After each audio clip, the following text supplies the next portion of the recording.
आज हमारा अंतिम दिन है कक्षा का और भक्ति योग की पराकाष्ठा पर पहुंच रहे हैं भगवान भक्ति की जब चर्चा करते हैं, भक्ति की चर्चा करते करते वे एक बड़ा महत्वपूर्ण प्रसंग देते हैं कि तीन प्रकार की भक्ति होती है। एक सात्विक भक्ति, एक राजसिक भक्ति, एक तामसिक भक्ति। सात्विक भक्ति में किसी प्रकार की चाह नहीं होती, जो कुछ भी तुम दे दोगे वो ले लूंगा, जो कुछ भी तुम्हारी इच्छा हो वो दे दो, जो कुछ भी मेरे हित में है वो मुझे दे दो। राजसिक भक्ति में पद मिल जाए, यश मिल जाए, कहीं हमें अच्छे नंबर आ जाए, हमारा नंबर पहला आ जाए, ये राजसिक भक्ति है। और तामसिक भक्ति में भगवान मेरा कुछ हो ना हो पर इसका ना होना चाहिए। तामसिक भक्ति ये होती है। भक्ति इस भाव से की जा रही है, राक्षसों की, असुरों की सारी भक्ति इसी तरह की है तो मेरा तो कुछ नहीं है, आप मेरा भले ठीक न करो पर सामने वाले का सब बिगाड़ दो जितना बिगाड़ सकते हो। भक्ति में बहा जाता, बहते हैं, जैसे मैंने कहा ना कि भक्ति में बहा जाता है। योगी तैरता है नदी की धारा के विपरीत, ज्ञान योगी, और भक्त बहता है नदी के साथ। अगर कोई गलत जगह भी ले जाए तो ले जा, भगवान से कहते हैं तो जहां ले जाना ले जा। भक्ति दुस्साहस है। भक्त अपना सारा दांव पे लगा देता है, सब कुछ दांव पे लगा देता है। भक्ति एक दुस्साहस, एक प्रकार का हिम्मत है। भक्त जीते जी मरने का नाम है, अपने अस्तित्व का विनाश। हमारा अस्तित्व है ही नहीं, अब आपका अस्तित्व है।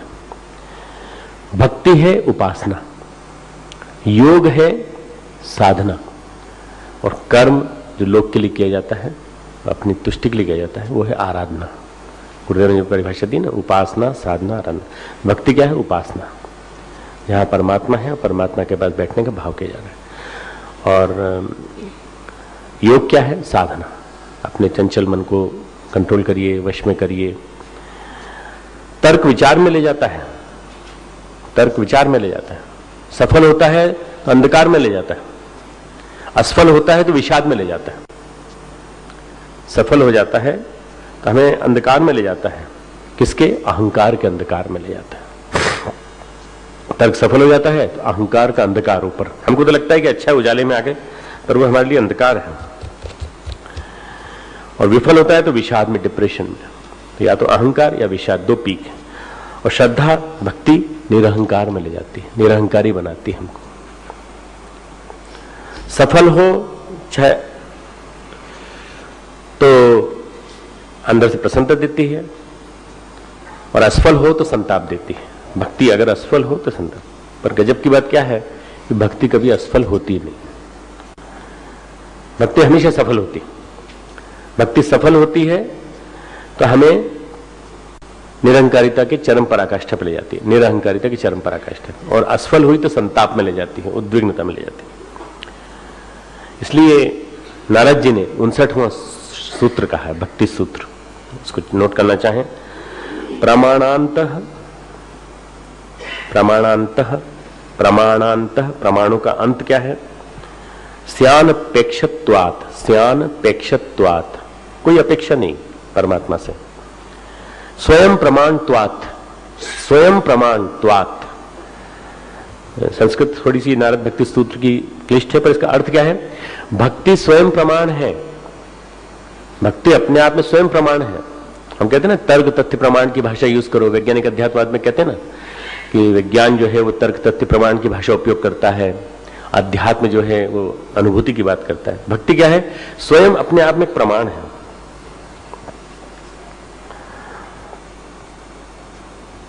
नास्तिक की श्रद्धा तर्क में होती है, आस्तिक की श्रद्धा में श्रद्धा होती है। विवेकानंद नास्तिकों के पास गए, तार्किकों के पास गए, और बड़ा मजा आया उनको, अपने अहंकार की पुष्टि हुई। अरे इनमें से एक भी ऐसा नहीं है पढ़े लिखे लोगों में जो मुझे भगवान का अनुभव करा सके। ढेर सारे तार्किकों के पास गए। जब रामकृष्ण के पास आए तो रामकृष्ण ये बोले कि तुझे जानना है कि सिद्ध करना है परमात्मा है? तुझे जानना है कि सिद्ध करना है? तुझे मिलना है क्या भगवान से? अभी मिलवा दो। पहली बार कोई आदमी उनको मिला था जीवन में जिसने ये कहा तुझे मिलना है तो अभी मिलवा दो, मेरा परिचय है डायरेक्ट भगवान से, अभी मिला था। पहले उनके दिमाग में तर्क था, बुद्धिमत्ता थी, अहंकार था, बड़ा अहंकार की संतुष्टि मिलती थी। अगर विवेकानंद रामकृष्ण के पास नहीं गए होते तो भारत को एक दार्शनिक मिल गया होता, कांट और हेगल की तरह से। जैसे इमैनुअल कांट है, हेगल है, ऐसे कोई एक दार्शनिक मिल गया होता राधा कृष्णन की तरह से। राधा कृष्णन भी बड़े भक्त थे। भक्ति उनके मन में नहीं थी क्योंकि वो तार्किकों के साथ ही लड़ते रहे थे हमेशा। और जो पहली बार मिले तो उन्होंने जो, बड़ा मुश्किल है कि कोई कहे कि मैं मिलवा दूं, हाँ मिलवा दो, अगर इतनी बड़ी बात की तो मिलवा दो, तो अपना पूरा पांव उठा करके भगवान रामकृष्ण परमहंस ने पूरी छाती से लगा दिया उसको। पांव छाती से लगा दिया, सारी सारी धरती में जैसे उद्वेलन होता है ऐसा सारी शक्ति में उद्वेलन, पूरे शरीर में उद्वेलन आ गया और पूरा के पूरा शरीर के तार हिल गए। और तार हिलने के बाद 3 दिन बाद होश आया। 3 दिन के अंदर पता चला जब उन्होंने फिर से हाथ रखा तो। बाद में सोचा उसके पास नहीं जाऊंगा, बड़ा पागल है, बड़ा फकीर है, बार बार वो भक्ति की बात कहता है, जबकि मैं तर्क वाला आदमी हूं, मैंने ये किया है, सारे शास्त्र पढ़े। तो उन्होंने कहा कि विवेकानंद अपने संस्मरण में लिखते हैं, भाई ठाकुर के पास आप बार बार क्यों आए फिर जब एक बार आए थे? तो बोले न जाने कौन सी अदम्य शक्ति थी जो बार बार खींचती थी, रोज खींचती थी, चल चल, जैसे कोई तार खींच के बुला रहा हूं।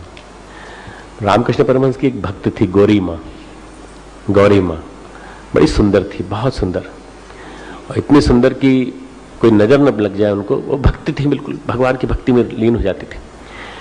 तो वो रामकृष्ण के पास नहीं आई थी, रामचंद्र दत्त जो विवेकानंद के मामा थे उनको जानती थी। तो वो मुंह पे काला रंग पोत लेती थी, क्यों? आज की दुनिया है, इतने खराब लोग हैं, गोरा रंग है, गौर वर्ण था, गौरी देवी नाम था, सुंदर नाक नक्श, सुंदर फीचर, 16-17 साल की, पूरा एक यौवन की पराकाष्ठा। तो उन्होंने अपने मुंह पे काला रंग पोत लिया और काला रंग पोत करके वो दुनिया में घूमती रहती। अब काले पे कौन ध्यान देगा? कोई गोरा होता तो ध्यान देते, तो काले पे किसी ने ध्यान नहीं दिया। तो आराम से दुनिया से बचती रही, दुनिया से बचती रही, भक्ति करती रही। अगर रामचंद्र दत्त ने कहा माँ तुम इतनी भक्ति करती हो, 18 साल की थी, हमारे गुरु से चल के मिलो तो पता चलेगा तुमको। वो तुम्हारे गुरु में शक्ति होगी तो खुद खींच के बुला लेंगे, अगर तुम्हारे गुरु में इतनी ताकत है तो खुद खींच के बुला लेंगे। तो रामकृष्ण परमहंस क्या कर रहे थे, जब पहुंचे रामचंद्र दत्त, अब कितनी विलक्षण बात है, उसी समय हो रहा है। रामचंद्र दत्त पहुंचे कि माँ भगवान आज आप हमारी गौरी माँ को बुला के देखिए। तो देखा वो सूत से धागा खींच रहे हैं, वो होता है ना जैसे पतंग चला उड़ाते ना, तो एक जामा होता है ना, जैसे उसको यूं करते हैं तो अपनी तरफ लपेटते ना, ऐसे सूत को लपेट रहे थे। वो सूत को जैसे जैसे लपेट रहे थे ऐसे ऐसे गौरी माँ वहां से खींची चली आई, 10 मील दूर से खींची चली आई। वो जितना खींचते थे अपनी तरफ, जितने लपेटते जाते थे उतनी खींचती चली आई और आकर के उनके चरणों में गिर गई पूरी तरह से। और उसके बाद वो बोले देख तेरे बोलने के पहले, वो बोलते कुछ, उसके पहले तेरे बोलने के पहले मैंने तेरी इसको बुला लिया ना। फिर वो उनके पार्षदों में शामिल हो गए, रामकृष्ण लीला भक्त बन गई उनकी। तो कहने का अर्थ क्या है कि जैसे गौरी माँ को बुलाया, ऐसे विवेकानंद को खींच खींच के बुलाया, खींच खींच के बुलाया रामकृष्ण परमहंस ने। अज्ञात के तार, भक्ति में इतनी बड़ी शक्ति होती है कि भक्त को गुरु भगवान छोड़ता नहीं, पीछे लगा रहता। एक केशवचंद सेन करके तार्किक थे, ब्रह्म समाज के अध्यक्ष कलकत्ता के, रामकृष्ण परमहंस से मिलने आए, शास्त्रार्थ करे जाए, भगवान नहीं है, और वो एक पर एक तर्क दें, देखो भगवान नहीं है, हमने सिद्ध कर दिया ना। तो केशवचंद सेन के सारे लोग ताली बजाते हैं, तो रामकृष्ण परमहंस भी ताली बजाते जोर जोर से, और उसका खड़े होकर उसके केशवचंद सेन गले मिल लेते। अरे हम सिद्ध कर रहे हैं कि भगवान नहीं है, तेरी काली नहीं है, तेरे भगवान नहीं है, और तुम गले मिल रहे हो हमसे बार बार। तर्क सुनते और सब ताली बजाते, वो भी ताली बजाते जोर जोर से। भाई केशवचंद सेन जीत रहा है, तो बोले क्यों भाई तुम क्यों ताली बजा रहे हो, हम तो तुमको काट रहे हैं बुरी तरह से कि तुम भक्त हो, तुम भक्त हो। तो उन्होंने कहा बड़ी महिमा है भगवान तेरी, तेरे माध्यम से भगवान खंडन करा रहे हैं अपना और सिद्ध कर रहे हैं कि मैं हूं मैं हूं मैं हूं मैं हूं मैं हूं तेरे माध्यम से। देख भगवान की ही एक शक्ति तर्क है, भगवान की एक शक्ति भक्ति है, पर तर्क के माध्यम से भक्ति को सिद्ध कर रहे हैं कि मेरा एक भक्त भी है ऐसा केशवचंद सेन नाम का, जो तार्किक है पर तर्क के माध्यम से मुझे मेरा अस्तित्व नकार रहा है, जबकि वो अंदर ही अंदर मानता है कि भगवान है, भगवान है। जितनी तीव्रता से, जितनी इंटेंसिटी के साथ तू तर्क देता है, उतनी इंटेंसिटी के साथ मैं समझ जाता हूं तो अंदर से भक्त है, तेरे अंदर का भक्त जरूर जागेगा। बड़ा भक्त चमत्कारी है भगवान। भगवान तो मुझे धोखा नहीं दे पाएगा, भगवान कहते, रामकृष्ण परमहंस कहते हैं, भगवान तो मुझे धोखा नहीं दे पाएगा, तो इसके माध्यम से दिखा रहा है कि भक्ति क्या होती है। केशव चंद्र सेन उनके पैरों पे लौट गए, हे प्रभु मुझे आप क्षमा करिए, मैंने आपके सामने गलत किया, मैं अपना तर्क देता रहूंगा जहां देना है, मैं अपना काम करता रहूंगा, आपके सामने अब कभी नहीं आऊंगा, क्योंकि आपके सामने आने के बाद मैं सबके सब गायब हो जाता। एक गुरजीएफ नाम का एक वो आदमी हुआ, मैंने बताया था ना, गुरजीएफ, जिसने कि अपनी कार टकरा दी थी और उसके बाद फिर टाँके लग रहे थे, तब उसने साक्षी भाव से कैसे देखा जाता है अपने आप को, कष्ट क्या होता है, आत्मचेतना क्या होती है, इसका अनुभव कराया था। गुरजीएफ की एक शिष्य के पास एक महिला आती थी, कैथरीन करके, सिगरेट पे सिगरेट पीती थी। एक सिगरेट खत्म हुआ, दूसरी सिगरेट जला ली, दूसरी सिगरेट खत्म हुआ, तीसरी सिगरेट जला ली। गुरजीएफ ने कहा सिगरेट ही पीती जाती है, महाबेवकूफ महिला है, बंद कर दे। गुरजीएफ सिद्ध पुरुष था, उसने भारत के सारे उपनिषद पढ़े थे, दर्शन शास्त्र पढ़े थे, और उसके बाद उसने भक्ति योग का मर्म पढ़ा था। उसने कहा देख तू मेरे पास आती है, सिगरेट छोड़ दे, पूरी तरह छोड़ दे। तो कुछ ऐसा प्रभाव पड़ा कि वो सिगरेट छोड़ दी उसने। उस दिन का सिगरेट छोड़ दी, अगले दिन तलब ही नहीं उठी, तीसरे दिन तलब ही नहीं उठी, चौथे दिन तलब ही नहीं उठी, 1 साल बीत गए। अब वो 1 साल बाद आई, 1 साल उसको याद आया आज का ही दिन था, साल भर पहले जब मैंने सिगरेट छोड़ी थी। आपको मालूम है मैंने आपके सामने 1 साल पहले सिगरेट छोड़ी थी, उसके बाद पी नहीं। तो गुरुजी ने अपने यहां खुशी हुई थी, एक सिगरेट निकल, ले पी, चल एक और पी ले, एक पी ले। तो उन्होंने कहा अब तो जो आपने जिस चीज का स्वाद करा दिया, उस स्वाद में जो आनंद आ रहा है वो स्वाद किसी चीज में नहीं आएगा, अब नहीं पीना। ले एक बार कोशिश करके देख ले, एक बार कोशिश करके देख ले, 1 साल तो हो गए, 1 साल पी के देख, फिर 1 साल न पी के देख। बोले नहीं अब नहीं, अब आपने जो आनंद दिला दिया, भक्ति का आनंद यही होता है। तर्क छोड़, भक्ति की शरण में जा, तर्क छोड़, भक्ति की शरण में जा। आइए चलिए आज का सूत्र लेते हैं। तुल्य निंदा स्तुतिर मौनी येन केनचित संतुष्ट। अब मैंने जो बोला है इसको इसी रूप में समझना है। जो गीता में लिखा है वो अलग लिखा है। गीता में लिखा है तुल्य निंदा स्तुतिर मौनी, 19वां श्लोक है, संतुष्टो येन केनचित, संतुष्टो येन केनचित। तो इसको अपन उल्टा कर दें, थोड़ा सी ठीक कर दे, तो ये लिखा तो हुआ है कविता के भाव से, गद्य के भाव से लिख दे तो तुल्य निंदा स्तुति ही मौनी ही येन केनचित संतुष्ट। आगे देखें, अनिकेतर स्थिरमति ही, अनिकेतः स्थिरमति ही भक्तिमान नरः में प्रिय, भक्तिमान नरः में प्रिय। दो परिवर्तन किए हम लोगों ने। अब इसका अर्थ क्या हुआ? जिसे निंदा स्तुति में समभाव से रहना आता है, कोई बुराई कर रहा है, कोई अच्छाई कर रहा है, कोई फर्क नहीं पड़ता। जो मौनी, मौनी किसको बोलते हैं? मौनी किसको बोलते हैं? मौनी किसको बोलते हैं? गीता में क्या लिखा है अर्थ? मननशील। ये अर्थ ठीक नहीं है, ये अर्थ ठीक नहीं है, मैं इसको बदलना चाहता हूं। बोलो क्या क्या अर्थ देना चाहिए मौन का? मन की शांति। ठीक है, मन का नीरव हो जाना, मन का नीरव हो जाना। मौन तो बहुत सारे लोग रखते हैं पर मन का नीरव नहीं हो पाता। मन का नीरव हो जाना, मौनी। येन केनचित संतुष्ट, जो जिस किसी भी प्रकार से सदा संतुष्ट रहता हो, हमेशा संतुष्ट, जिस किसी प्रकार, जो मिल गया तो खा लिया, नहीं मिला कोई बात नहीं, कोई चिंता की बात नहीं, भगवान देगा, फिर से देगा। अनिकेतः, अनिकेतः का मतलब क्या होता है? इसमें से पढ़ के बताओ।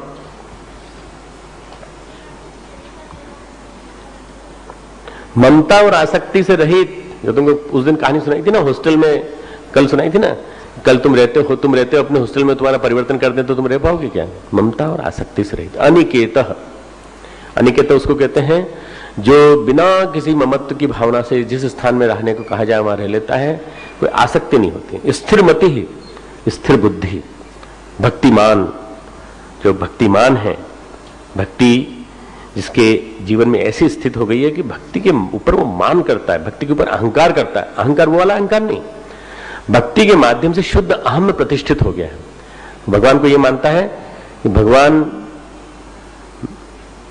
की भक्ति मेरे अंदर है, तो उसके माध्यम से मेरे अंदर ये जो कुछ भी बल है उन्हीं के माध्यम से। नरः में प्रिय है, ये ऐसा पुरुष मुझे प्रिय है। अंतिम श्लोक है इस अध्याय का।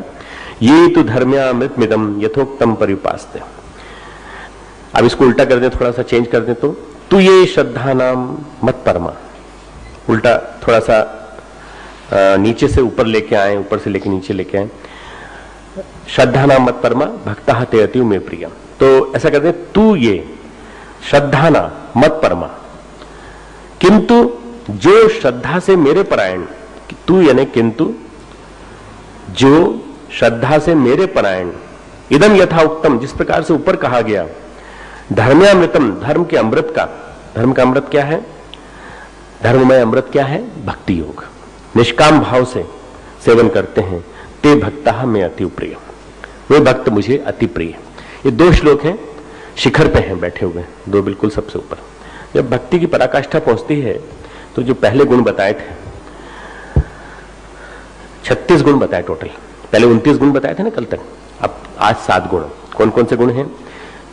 निंदा स्तुति में संभाव 30वां गुण, ये भक्त के लक्षण है सारे। 31वां गुण मन का नीरव हो जाना। 32वां गुण येन किंचित संतुष्ट यथा, जिस किसी भाव में रहे संतुष्ट भाव से रहना। 33वां स्थिर बुद्धि, स्थिर बुद्धि हो जाना। स्थिर बुद्धि बहुत मुश्किल से हो पाती है। जो भगवान ने कहा है ना कि स्थिरमति, स्थिरमति शब्द स्थित प्रज्ञ से जुड़ता हुआ, स्थित प्रज्ञ दूसरे अध्याय का जो है स्थिरमति। 34वां है मत परमा, जिसकी मेरे में मेरे परायण हो जाना, मेरे परायण। अभी भी क्या है, कहीं ना कहीं दुराव है, छिपाव है, कहीं इधर इधर है, कभी उधर है, कभी इन बाबा जी के हैं, कभी उन बाबा जी के हैं, कभी उन योगी महाराज के हैं, और कभी कभी भगवान के भी हैं। ये नहीं, मत परमा मेरे परायण। भगवान बड़े पॉजिटिव है, भगवान बार बार कहते हैं मेरे अलावा किसी को नहीं, मत परमा। 35वां गुण है धर्ममय अमृत का निष्काम सेवन, निष्काम भाव से सेवन करिए धर्ममय अमृत का। और 36वां है अनिकेत, रहने के स्थान में, इसको उल्टा ऊपर नीचे कर लें। 35वां अनिकेत ले लीजिए, 36वां धर्ममय अमृत का निष्काम सेवन। ये 36 जो लक्षण है, ये भक्ति के लक्षण। अब इन भक्ति के लक्षण में से एक लक्षण भी हमारे अंदर आ जाए तो कितना अच्छा हो जाएगा। पहले लेते हैं, चलिए इसमें पहले लेते हैं तुल्य निंदा स्तुतिर्मुनि। कोई बुराई करे, कोई प्रशंसा करे, कोई हमें फर्क नहीं पड़ता, हम बहुत इस मामले में ठीक रहे। वो मालूम है तुम्हारे बारे में, वो ऐसा कह रहा था, ऐसी कह रही थी, ये बात सुनने को नहीं मिलती आपको रोज रोजमर्रा के जीवन में। हमें ये सुनने को मिलता है, हम भी जिस स्थान पर बैठे हैं हमें सुनने को मिलता है, सब आपके बारे में वैसा कहते हैं, आपके बारे में ऐसा कहते हैं। अरे कहने दो ना, तुमने अपने कान से सुना था कि ऐसे कह रहे थे? बोले हाँ कह रहे थे, जब उनको ले आओ बुलाकर। अब इस जन्म में नहीं आएंगे हमारे पास, दोनों नहीं आएंगे। जब आप बुराई और अच्छाई को सुनने से मना कर दें, अच्छाई बड़ी अच्छी लगती है और बुराई बड़ी बुरी लगती है, तो इसलिए कि लोग क्या करते हैं, अच्छाई करते हैं, तारीफ करते हैं। इसको क्या कहते हैं, झूठी तारीफ कहने वाले, झूठी तारीफ करके आपकी नजरों में अच्छा बनने की कोशिश करने वाले। तो ऐसे लोग समाज में बहुत सारे हैं। और ये क्या करते हैं, इनका एक ही काम है, ठीक है, समझ में आ गया, एक ही काम बस, और अपना स्वार्थ सिद्ध करने के लिए। स्वार्थ सिद्ध हो गया उसके बाद कुछ नहीं, स्वार्थ सिद्ध करने के लिए आपसे महान कोई नहीं है, आप सबसे बड़े महान हैं। गुरुदेव के बाद रुके हुए काम को आपने इतना आगे बढ़ा दिया, अरे कितना विराट कर दिया। तुम काम की बात बोलो भाई, क्या बात है, काम की बात बोलो। नहीं नहीं साहब आप सुन तो लीजिए, आप 2-3 बात और कहेंगे, फिर काम की बात बताएंगे। देखिए ऐसा है साहब कि वहां पे हमारे घर में जो बच्चा है ना, उसकी ये परेशानी है, पत्नी की परेशानी है, ये परेशानी सारी गुरुदेव कहते थे बेटा तू आके दुनिया भर की बातें करता है, इसके बजाय तो अपने काम की बात बता, घर की बात बता, परेशानियां बता, सीधे डायरेक्ट आ जाए ना पॉइंट पे। इधर से क्यों आता है, इधर से आता है, कभी इधर से आता है, कभी उसकी बुराई करता है। सारे ट्रस्टी बुरे हैं, सारे ट्रस्टी खराब हैं, सब लोग मिलकर के सारा मिशन को मटियामेट कर रहे हैं, और सब मैं बहुत अच्छा हूं। ये जो स्तुति और निंदा है, इसमें समभाव से रहना। एक छोटी सी कहानी इनके बारे में, तुल्य निंदा स्तुतिर्मुनि। एक बहन थी जिनके बारे में मैंने बताया था तुमको, लल्लेश्वरी। 1343 में कश्मीर में पैदा हुई थी। लल्लेश्वरी एकमात्र ऐसी सिद्ध साधिका है जो दिगंबर घूमती थी और उनको किसी की चिंता नहीं थी, अपने क्षमाशील थी। उनके सास ससुर मिलकर, दोनों मिलकर के उनको मारते थे। बहुत सुंदर थी। तो इसलिए इससे और भी शक बढ़ जाता था। अब शंकर जी की भक्त थी, गोल पत्थर एक रखा हुआ था, उस पर चावल लाके सास रख देती थी, इतना ही खाना है तुझे बस।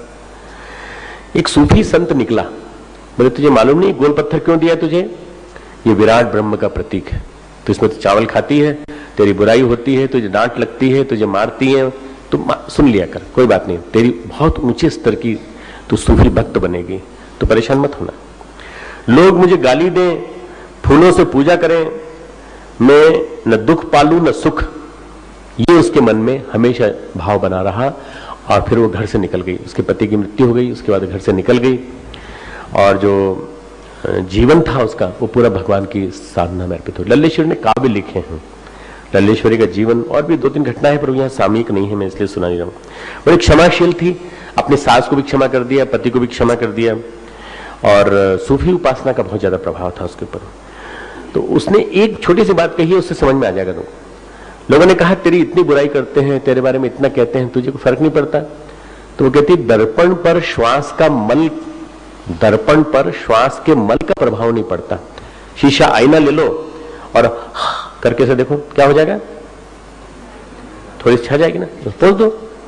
तो दर्पण पे श्वास के मल का जैसे प्रभाव नहीं पड़ता, ऐसे आपके मन पर बुराई और अच्छाई का प्रभाव नहीं पड़ना चाहिए। मेरे मन पे अच्छाई बुराई का कोई प्रभाव नहीं। जैसे दर्पण पे श्वास पोंछ दो, फिर से पोंछ दो, मिरर पे जब वो श्वास नहीं टिकती तो फिर मेरे मन पे क्या टिकेगी।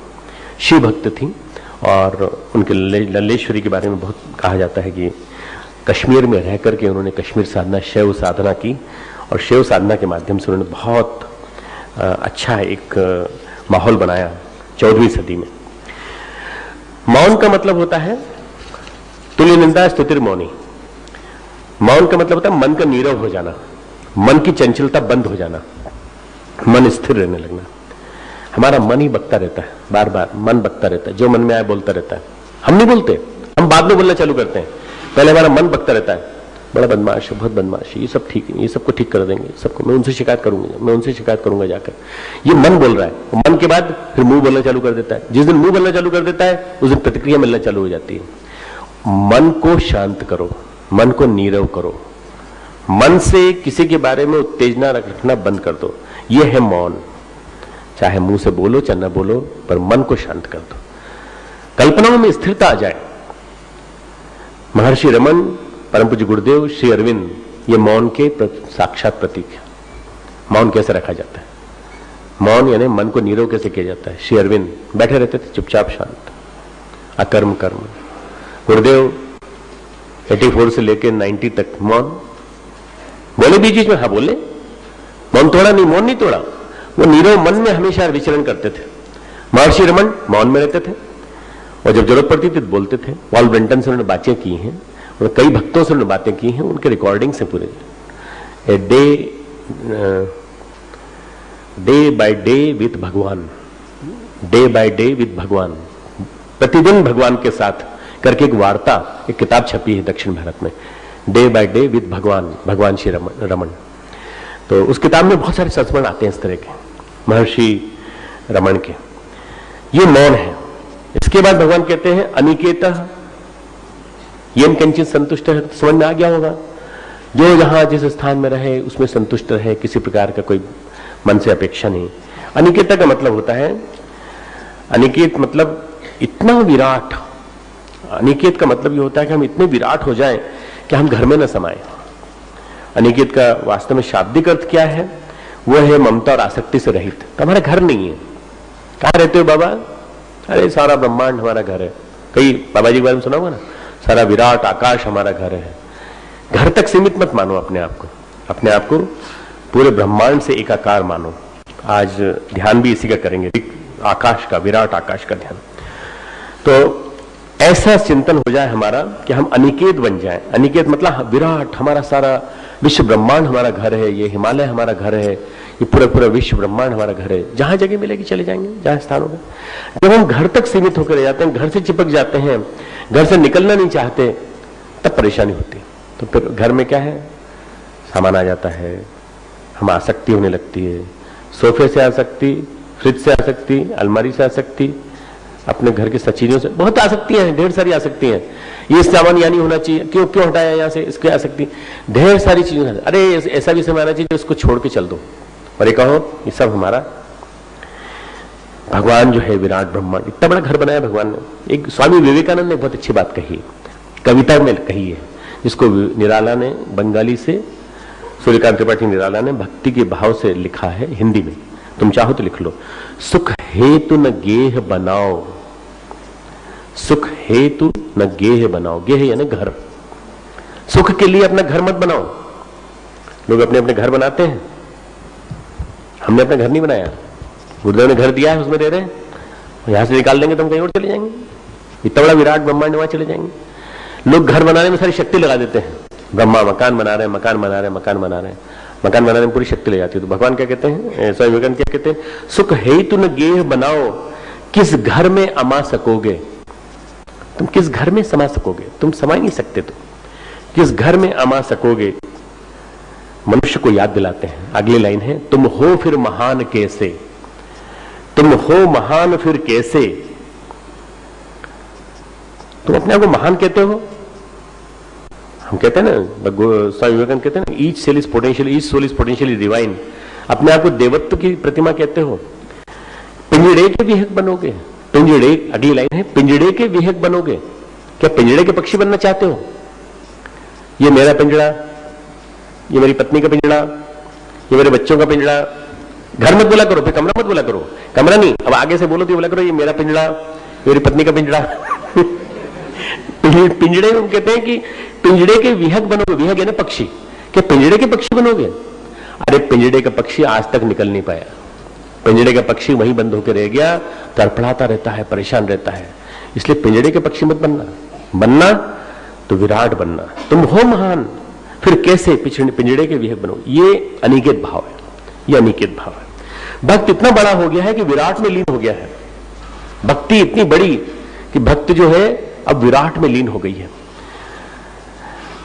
रामकृष्ण परमहंस कहा करते थे तुल्य निंदा स्तुतिर्मोनि के बारे में कि जिस क ख ग से आरती बनती है, क ख ग से आरती बनी है, अब ये बनी है गीता जी की आरती बनी है ना, गीता जी की आरती तुम लोग गाते हो, तो वो किससे बनी है, अ ब स द, उसी से बनी है। उसी से गालियां बनती हैं, कोई गालियां सुना देता है, कोई आरती सुना देता है। तो इसलिए उपराम हो जाओ, इससे ऊंचे चले जाओ। उपराम होते ही नीचे की जितनी भी बातें हैं वो सारी से नीचे गतिविधियां वैसी लगती हैं साक्षी भाव की दृष्टि से। अरे नीचे की बातें, गालियां, लौकिक चिंतन, नेगेटिव चिंतन, सब नीचे की बातें हैं। ऊपर की बातें क्या है, भगवान का नाम, श्री राम जय जय राम, श्री हरे कृष्ण कृष्ण कृष्ण हरे हरे, ओम भूर्भुवः स्वः तस्त्वन्यं भर्गो देवस्य धीमहि धियो यो न। ये चीजें फिर अच्छी लगती हैं और ये इनमें फिर रुचि नहीं जाती, इनमें रुचि नहीं जाती, इनमें मन नहीं जाता। ये क्या है, विष्ठा मक्खी, वो क्या है, मधुमक्खी। तो मधुमक्खी की तरह से ऊपर विचरण करो ना। जो ऐसा हो जाता है इन सब भावों के परे, जो मैंने बताया ना सारे के सारे, तुल्यनिंदा स्तुतिर्मोनि येन किंचित संतुष्ट अनिकेतर स्थिरमति। अनिकेत स्थिरमति को बाद में लेंगे। एक कहानी सुना, छोटी सी घटना सुनाते हैं। तेलंग स्वामी को सभी शिव का स्वरूप मानते थे। तेलंग स्वामी विशाखापट्टनम के रहने वाले थे और विशाखापट्टनम में जहां जन्म हुआ उनका, ऐसा कहते हैं कि उनका जन्म 15वीं शताब्दी में हुआ था और शरीर छोड़ा 1887 में। कल्पना कर सकते हैं, 300 साढ़े 300 साल की उम्र उनकी। पूरा मिलता है, उनका विवरण मिलता है। शिवराम नाम था उनका बचपन में, बाद में तेलंगधर नाम कर दिया गया। बचपन से ही साधना, शमशान की भस्म पोत करके हमेशा समाधि में लीन रहते थे और कोई जरूरी नहीं कि बहुत कम उम्र में वो आदमी साधक बन जाए। अपना साधक के भाव बढ़ने में, डेवलप होने में टाइम लगता है। 77 वर्ष की आयु में इन्होंने दीक्षा ली अपने गुरु से। 1695 में तीर्थ यात्रा की उन्होंने पुष्कर, करीब 100-125 साल की स्थिति में, 100 साल की उम्र में। बाद में पुष्कर से नेपाल गए, नेपाल में जाकर उन्होंने तपश्चर्या की। दशाश्वमेध घाट पर बड़ी महत्वपूर्ण घटना नेपाल की। नेपाल में एक जगह बैठ के तप कर रहे थे, साधना कर रहे थे और नेपाल का राजा वो शिकार करने के लिए आया, 17वीं शताब्दी की बात है, शिकार करने के लिए आया, तो शेर डर के मारे इनके चरणों में आके बैठ गया, जैसे कुत्ता आके बैठ जाता ना चुपचाप शांति से, इनके आगे चढ़, इन्होंने भी उसके सिर पे हाथ फेरा और खुद माला जपने लगे। अब जैसे ही राजा आया तो राजा के पश्चाप सुनकर के ये गुर्राया जोर से, क्योंकि उसको तो इनसिक्योरिटी लगती है ना, सिक्योरिटी ये लग रही है कि ये सामने शिव के साकार रूप बैठे हैं, ये नहीं मरने देंगे। तो उन्होंने फिर कहा राजा से, तुम क्या करते भाई, इसको क्यों मार रहे हो, शिकार करने निकले हो और इसको ये सीधा साधा सा जंतु, इसने तुमको मारा क्या, इसने तुमको कुछ किया क्या, तुम क्यों मार रहे हो, क्यों शिकार करते हो। उसके बाद कहा तू जा, तू चला गया जंगल में। और उसके बाद राजा ने उस दिन से शिकार करना छोड़ दिया, सब कुछ छोड़ना छोड़ दिया, फिर अपने महल ले गया, महल में गए और गायब हो गए, महल में गए गायब हो गए। अरे कहां लाके भटक दिया, मैं तो इतने बड़े विराट के लिए बना हूं। वहां से जाकर के सीधे प्रकट हुए तो बनारस में प्रकट हुए, और बनारस में प्रकट होकर के वहीं फिर उनका सारा जीवन, बचा हुआ जीवन वहीं बीता। दशाश्वमेध घाट पर मौन तपस्या रत रहे, अंत में पंचगंगा घाट पर वो विराजमान हो गए। एक बार नंगे रहते थे, दिगंबर थे, एक बार ऐसे ही नंगे बैठे हुए थे घाट पे, तो दशाश्वमेध घाट का दर्शन करने के लिए अंग्रेज महिलाएं आती थी, और वहां के जो मजिस्ट्रेट थे उनकी पत्नी और भी उनके साथ 10-15 अंग्रेज, क्योंकि बनारस पे अंग्रेजों का शासन था, जिले में पूरा उन्हीं का शासन था। तो उन्होंने कहा ये बड़ा बेशर्म साधु है, इस बेशर्म साधु को कोर्ट में पेश करो, कोर्ट में हमारा जज साहब के सामने, इसको मजिस्ट्रेट साहब के सामने लाके पेश करो। जब मिश्र साहब की पत्नी ने कहा तो उन्होंने कहा कि भाई तुम कोर्ट में आना पड़ेगा तुमको। तो कोर्ट में गए और कोर्ट में जाकर के उन्होंने कहा मैंने क्या अपराध किया है।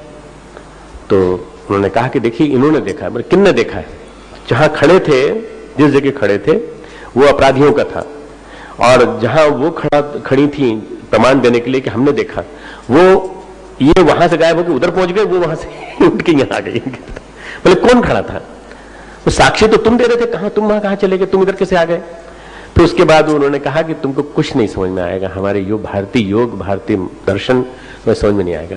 चले गए, गायब हो गए, वहीं से गायब हो गए। फिर वो भागे, बोले कांस्टेबल को भिजवाया, सबको भिजवाया, पता लगाओ कहां चले कहां चले। अल्टीमेटली पता चला कि वापस अपने आश्रम में पहुंच गए। आश्रम नहीं बनाया था उन्होंने, गंगा किनारे बैठे गए। एक बार फिर से अरेस्ट कर लिया, तो अंदर बंद कर दिया। अब जैसे जेलर निकले घूमने तो जेलर के साथ साथ घूमने लगे। तो उन्होंने कहा तुम तो अंदर बंद थे। उन्होंने कहा नहीं मेरा मन नहीं लगा अंदर में, बाहर आ गए मैं अंदर। तो कैसे आ गए, जरूर मिलावट की होगी, जरूर इन लोगों से मिले होगे तुमने, कुछ ना कुछ जरूर तुमने बांटा होगा, तुम लोगों से योगी लोगों, सिद्ध पुरुष हो तुम लोग, कुछ बांटा होगा, प्रसाद वसाद दिया होगा। बोले कुछ नहीं। वो फिर अंदर जाके दिखाओ, बिना खोले अंदर पहुंच गए, फिर अंदर बाहर आ गए। बोले तुम चलोगे साथ में, फिर ले गए जेलर को अंदर ले गए। फिर उसने कहा, जज साहब को रिपोर्ट लिखी, ये साधु जो है भगवान विश्वनाथ का साक्षात स्वरूप है और इसको बंद करना बिल्कुल गलत है, क्योंकि सारी बनारस की प्रजा में बहुत ज्यादा इसमें इसके प्रति रोष। परमहंस रामकृष्ण परमहंस आए तो रामकृष्ण परमहंस से बोले मुझे खीर खिलाओगे। रामकृष्ण परमहंस समझ गए कि मेरी परीक्षा लेना चाहते हैं। रामकृष्ण परमहंस ने किसी भक्त के कान में कुछ कहा और उन्होंने खीर खिलाने चलो की। एक कटोरी खीर, 2 कटोरी खीर, 4 कटोरी खीर, 5 कटोरी खीर, 20 सेर खीर खा गए। जो कभी बिल्लू पत्र खाता था, जो कभी मात्र अपने शमशान की भस्म माथे पे लगा करके अपने 24 घंटे या कई दिनों तक कुछ नहीं खाता था, वो 20 सेर खीर खा गया। बोले रामकृष्ण के हाथों खाने का आनंद ही कुछ और है। ये भक्त पुरुष रामकृष्ण ने कहा कि हमने अपनी साधना सिद्ध की तो काली हमारे हाथ से भोजन करने लगी, यह आपकी कृपा है।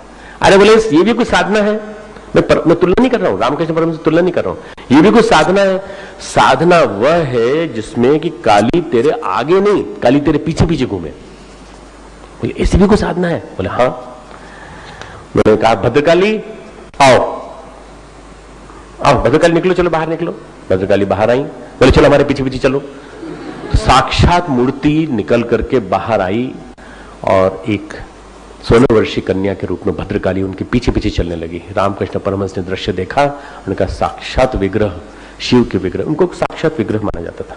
भगवान विश्वनाथ के फल के दर्शन का फल अधूरा है यदि उनके दर्शन नहीं किए, रामकृष्ण परमहंस कहते थे।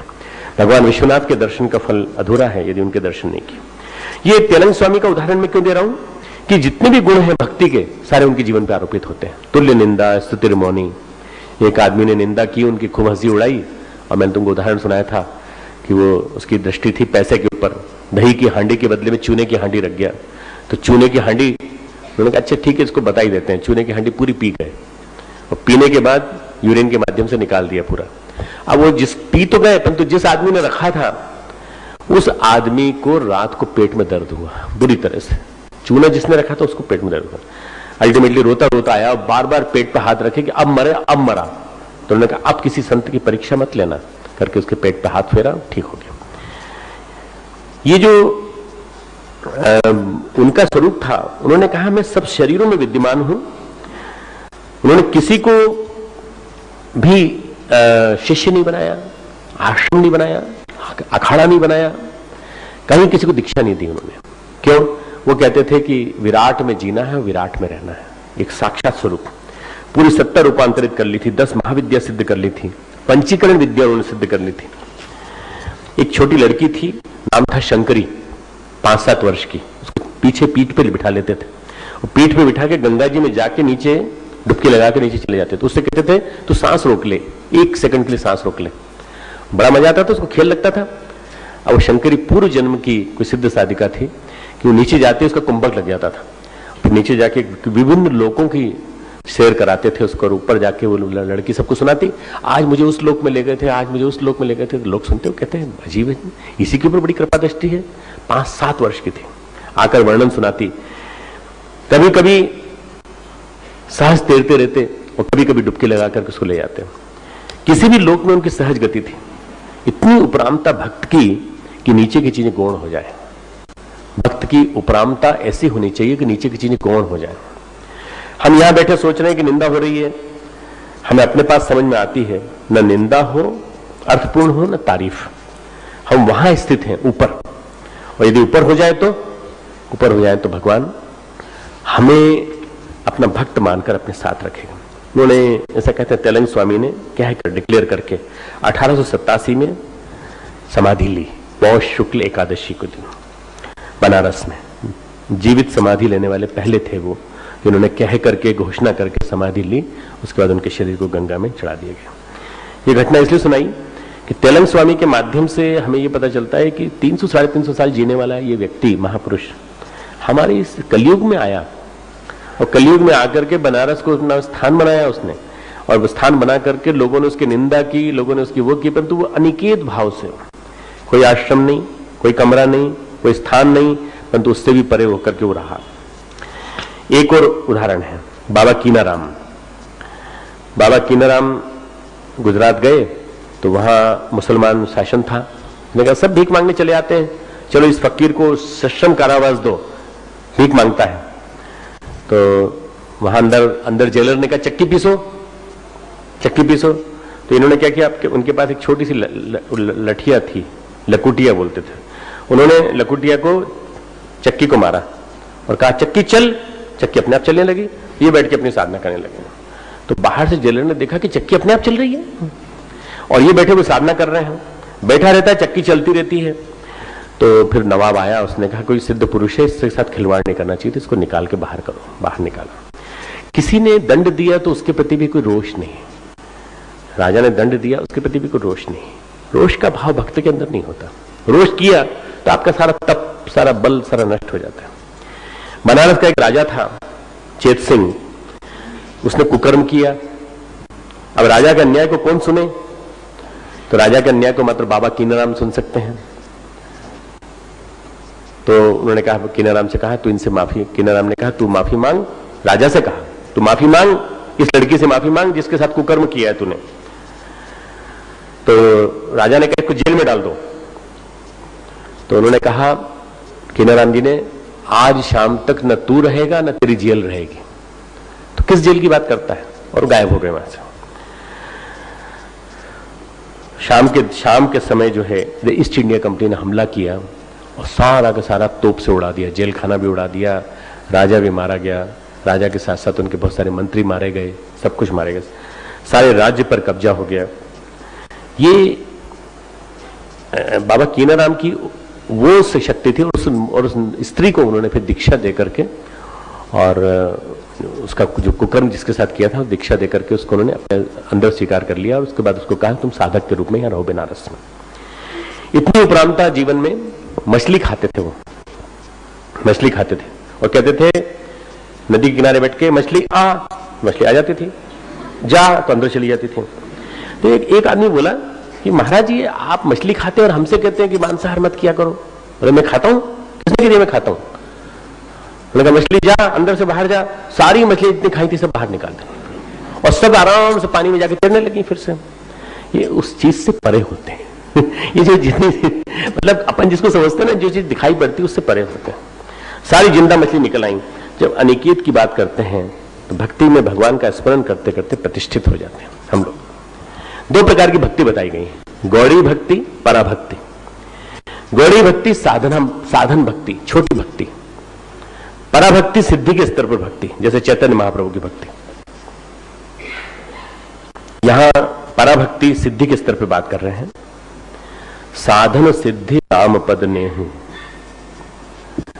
तुलसीदास जी ने कहा है साधन सिद्धि राम पद ने हूं। भगवान के चरणों में प्रेम साधन भी है, सिद्धि भी है।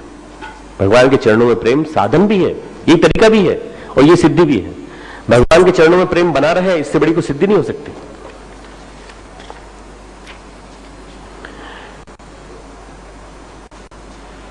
श्री अरविंद के एक शिष्य थे श्रीनिवास अयंगार, उस्मानिया विश्वविद्यालय के वाइस चांसलर, बहुत विद्वान थे, बहुत बड़े पंडित। श्रीनिवास अयंगार, एस निवास अयंगार करके उनकी जीवनियां मिलती हैं। उन्होंने श्री अरविंदो की जीवनी लिखी, श्री मां की जीवनी लिखी, श्री अरविंद आश्रम के बारे में डिटेल में लिखा है उन्होंने। बहुत विद्वान थे। पर जब उनको देखने जाते थे लोग तो क्या करते थे, किताबों के बंडल बांधते थे साहित्य स्टॉल पे। कितना मतलब एक विनम्र भाव, बिल्कुल कहीं ये नहीं कि विद्वान है। शब्दा करके दुकान है वहां पर, उस किताब में किताबों के बंडल बांधे थे। श्री अरविंद की बायोग्राफी लिखी, जीवन कथा लिखी। उन्होंने कहा, जब जीवनी लिखने की बात आई तो उन्होंने श्री अरविंद से कहा क्या लिखोगे तुम मेरे बारे में? No one can write, Shri Aurobindo कहते हैं उनसे, no one can write because I am not on surface. ये क्या है? सरफेस। मैं तो इससे नीचे हूं, मैं तो इससे नीचे हूं, मेरे बारे में क्या लिखोगे? सरफेस के ऊपर का ही दिखाई पड़ सकता है, इससे नीचे का तो दिखाई नहीं पड़ सकता। तो उन्होंने कहा नो वन कैन राइट। तो उन्होंने कहा if your grace is showered on me I will write. अगर आपकी कृपा मेरे पे बरस जाए तो मैं लिख सकता हूं। तो उन्होंने कहा देखो स्तुति मत करना, मेरे बारे में स्तुति मत करना, जो सही सही समझो वो लिखना। भाव इतने ऊपर हो गए थे, चेतना के शिखर पे पहुंच गए थे श्री अरविंद। उन्होंने सारी बातों को यथावत लिख दिया श्री अरविंद के बारे में, वो उनकी जीवनी बन गई। श्री अरविंदोस बायोग्राफी एक ही व्यक्ति ने लिखी है और वही सबसे ज्यादा प्रतिष्ठित मानी जाती है। वैसे और भी है, एडवेंचर ऑफ ह्यूमन कॉन्शियसनेस, एक सतप्रेम की लिखी हुई, सतप्रेम की एडवेंचर ऑफ ह्यूमन कॉन्शियसनेस। पर सबसे ज्यादा महत्वपूर्ण है ये किताब बायोग्राफी ऑफ श्री अरविंदो। बाबा कीनाराम की मैंने बात बताई तो कीनाराम ऐसे सिद्ध पुरुष हो गए थे कि तो उनके गुरु कहते थे कालूराम, कीना कीना सब कहे कालू कहे न कोई, है ना। उन्होंने कहा कीना कीना सब करते हैं, कालू कोई कहता नहीं है। बोले अब दो योगी एक साथ नहीं रह, दो शेर एक साथ नहीं रह सकते एक जंगल में। तो उन्होंने कीनाराम को सारी सिद्धि सौंपी और खुद चले गए हिमालय, वहां जाके सिद्धि करने, साधना करने लगे। कीनाराम बहुत उच्च स्तरीय साधक थे। सिद्धि भक्ति से आती है, ज्ञान से नहीं आती। सिद्धि अगर आएगी तो भक्ति के माध्यम, ज्ञान में भी भक्ति का पुट चाहिए, ज्ञान में भी भक्ति चाहिए, तब जाके सिद्धि आएगी। नागार्जुन के शिष्य थे कन्हपा, सरहपा नागार्जुन के शिष्य थे कन्हपा, कन्हपा कन्हपा। कश्मीर के नागार्जुन, ये दूसरे नागार्जुन है, उन नागार्जुन को इनसे मत मानना, ये बौद्ध शिष्य माने जाते हैं। कन्हपा सेवा करते थे नागार्जुन की। एक बार पता चला एक शेर नरभक्षी हो गया, तो कन्हपा को सिद्धि तो प्राप्त थी, गुरु शिष्य थे पर सिद्धि प्राप्त थी। वो गए और नरभक्षी शेर के ऊपर बैठ करके लौट के आए। तो बाकी लोग सब जय जयकार कर रहे हैं, कन्हपा की जय हो, कन्हपा। जब कन्हपा ऐसे हैं तो सरहपा कितने बड़े होंगे, इससे करके ताली बजाने लगे जोर जोर से। तो उन्होंने सरहपा को अच्छा नहीं लगा, उन्होंने कहा दम्भ है, ये अच्छा नहीं लगा, ये इसको सिद्धि का प्रदर्शन मत किया करो। एक बार जोर से बरसात हुई, बाढ़ आई कश्मीर में, इतनी बाढ़ आई कि जहां नागार्जुन रहते थे वहां के उनके गुफा के दरवाजे तक पानी आ गया। तो कन्हप्पा ने क्या किया, अपनी सिद्धि का प्रभाव करके पानी रोक दिया और गांव में भी प्रवेश न करे, श्रीनगर में और स्थानों पर प्रवेश न करे पानी, उसको भी रोक दिया उन्होंने कश्मीर में। तो उन्होंने कहा प्रकृति के नियमों में व्यतिक्रम करना, पैदा करना ठीक नहीं है। तुम योगी हो, तुम हठ योगी हो, तुम सिद्ध पुरुष हो, सब ठीक है, पर प्रकृति के नियमों में व्यतिक्रम नहीं करना चाहिए। यथार्थ साधना क्या है? सिद्धि से ऊपर की बात। तो क्या करें? कन्हप्पा को उन्होंने कहा तुम्हें एक दंड देता हूं, चलो क्या दंड देता हूं, तुम वृंदावन जाकर साधना करो, वृंदावन जाकर के तुम गोपियों का राज देखो, रात के समय तुम वन में घूमो, तो वहां के जितने वन हैं उनमें तलाशो कृष्ण कहां है, कृष्ण के बारे में जानने की कोशिश करो। ये पहला सिद्ध हुआ है, बौद्ध शिष्य बौद्ध गुरु अपने शिष्य को बनाता है कृष्ण, भगवान कृष्ण का शिष्य, और वहां जाकर के उन्होंने भक्ति का पाठ पढ़ा। नाम उनका पड़ गया कन्हप्पा से कृष्णपाद, कृष्णपाद, और कृष्णपाद नाम से संतुष्ट रहे, न निंदा न स्तुति, जहां बैठे वहीं घर, कोई अभिप्सा ही नहीं, कोई अंदर से कोई इच्छा ही नहीं। भगवान कहते हैं जो इस अमृत धर्म में अमृत का पान करता है, ये तू धर्म्यामृतमिदं सेवनम। भगवान के लिए धारणा के लिए कठिनाई होती है, भगवान के नाम रूप गुण लीला को हम ध्यान करके मनन चिंतन कर सके, इतना गहरा जुड़ाव हो कि हम समर्पित होकर के उनके धर्म में अमृत का सेवन कर सके। अभी तक जो 19 अध्याय पढ़ाए हैं, 19 श्लोक पढ़े आपने 12वें अध्याय के, 19 श्लोक पढ़ने के बाद आपको क्या लगता है कि ये बहुत आसानी से पच गया होगा? नहीं, इसमें अभी हजमोला लेनी पड़ेगी पचाने के लिए। भक्ति को पचाना बहुत मुश्किल काम है। भक्ति जब लेंगे तब समझ में आएगा कि कितनी गहरी होती है भक्ति। भक्ति बहुत गहरी होती है। भगवान के लिए धारणा बड़ी मुश्किल है। नाम रूप गुण लीला को ध्यान करके मनन चिंतन कर सकें, उसके लिए बहुत गहरा जुड़ाव चाहिए, हम समर्पित होकर कर सकें।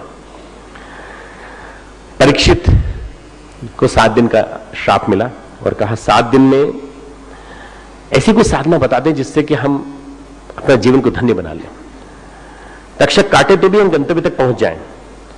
तो उन्होंने कहा, सभी लोगों ने कहा, सुखदेव बाल रूप हैं, मुश्किल से 14 साल के, परमहंस हैं, ज्ञानी हैं, कोई ऐसा साधन बता दें कि मैं वह कर सकूं जो 7 जन्मों में नहीं कर पाया। तो उन्होंने कहा कि सबसे बड़ा साधन है भक्ति।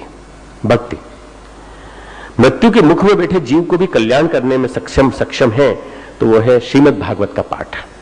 तुम श्रीमद् भागवत का पाठ सुनाएंगे, तुमको 7 दिन के अंदर तुमको मुक्ति मिल जाएगी।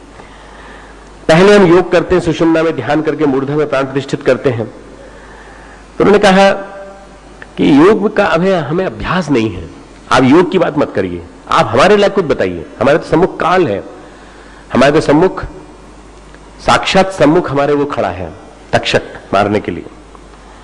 तो उन्होंने कहा कि आपने जो कहा है वो सच में आपका विवेक कह रहा है। यथार्थ में हर जीव को यह मान के चलना चाहिए कि काल हम सबके सामने कभी भी आ सकता है। मान लो छत गिर जाए तो अपन सब मर जाएंगे कि नहीं? अभी आ जाए काल तो नहीं गिरना चाहिए, छत नहीं गिरेगी, तो मान लो कुछ हो जाए तो ये ऊपर से हमारा रखा है पंखा, ये गिर जाए हमारे ऊपर, कुछ भी हो सकता है। तो उन्होंने कहा हर व्यक्ति के अंदर विवेक ये रहना चाहिए कि कोई अपॉइंटमेंट लेकर के भक्ति नहीं करना चाहिए। हम 55 साल के बाद भक्ति करेंगे, हम अरे 55 साल के पहले मर गए तो इसलिए क्या करें? जब तुमको ऐसा लगे, जब विवेक पैदा हो जाए, तब तुमको कथा सुननी चाहिए। 7 दिन में कल्याण कर सके, ऐसी आप परमात्मा प्रतिष्ठित हो सके, मात्र भक्ति है। हम 7 दिन में आपको योगेश्वर की कथा सुनाएंगे। भागवत, श्रीमद् भागवत कथा भगवान कृष्ण की कथा है, पूरी तरह से भगवान कृष्ण की भक्ति की कथा है। और सही अर्थों में देखा जाए तो ये जो कथा है, इसके माध्यम से इसमें 3 तरह की कथा है। भगवान की कथा, भक्ति की कथा और भक्त की कथा, 3 कथा है इसमें। भगवान की कथा